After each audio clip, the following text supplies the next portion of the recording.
The options are very limited at this point. Analgesics such as acetaminophen and NSAIDs are sort of primarily the pharmacologic agents that are currently available. And then we use mostly conservative measures to manage osteoarthritis as well, including thermal modalities and then sending people to occupational therapy where they can get resting hand splints and that sort of thing. So the idea is to just minimize symptoms, but we don't have anything right now that's available that modifies structural progression. I think that the utility of those two studies is that they're sort of opening the area for looking at the treatment of inflammation for treatment of hand osteoarthritis.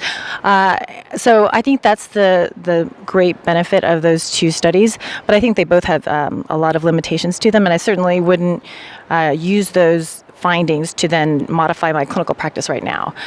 So if we're talking about the ADAM study, that's the methotrexate study that was quite small, and the primary outcome measure was looking at pain, not looking at structure. And in fact, they didn't see any difference in pain. And Dr. Weinblatt very nicely pointed out in his question, or in his comment, that really they didn't meet their endpoint. And so what they found was sort of like a secondary finding, and they're sort of reporting that, and they're probably over concluding what they can say, right? They were sort of making an implication that you can use methotrexate in the treatment of early osteoarthritis, but their study does not support that really to speak of.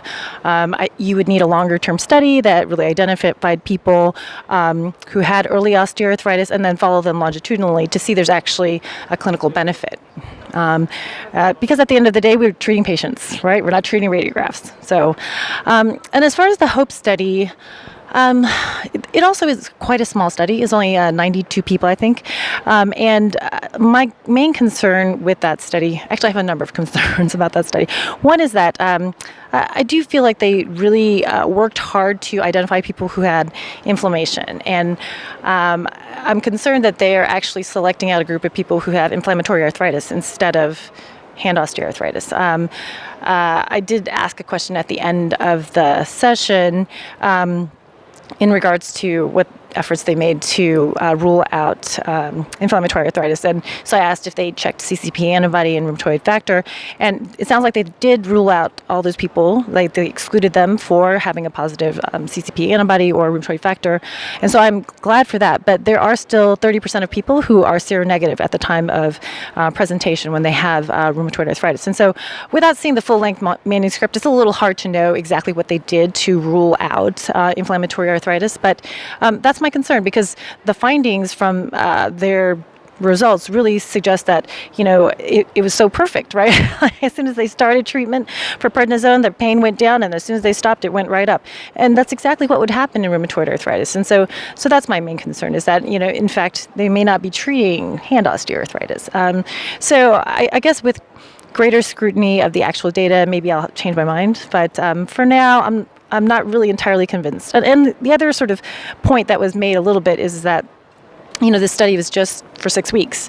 And so what good is that really, to give somebody a 6-week treatment for hand osteoarthritis? And, exactly what context would you use that in? I'm not entirely sure. I mean, when people have arthritis, it's a long-term condition. And I think that what will end up happening is that people will become chronic prednisone users, and then there's no end game, right? So in rheumatoid arthritis, we have sort of, our DMARDs that we will switch people onto when we get them off of prednisone, when they're in a lot of pain when they first get diagnosed. But there's no end game here, right? You just start them on prednisone and then you leave them on it indefinitely. And I think that is a concern.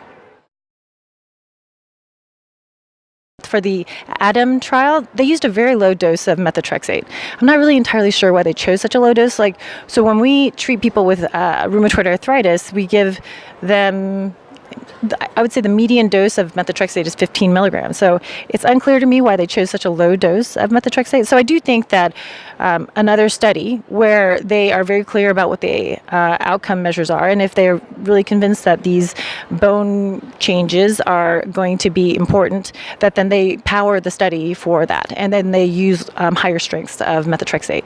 I think methotrexate is a wonderful medication, and it has completely changed the way that we treat rheumatoid arthritis. And so it would be wonderful if this became also a great treatment for osteoarthritis. But I would sort of wait for more definitive studies before I would make any changes in the way that I practice treating people who have hand osteoarthritis.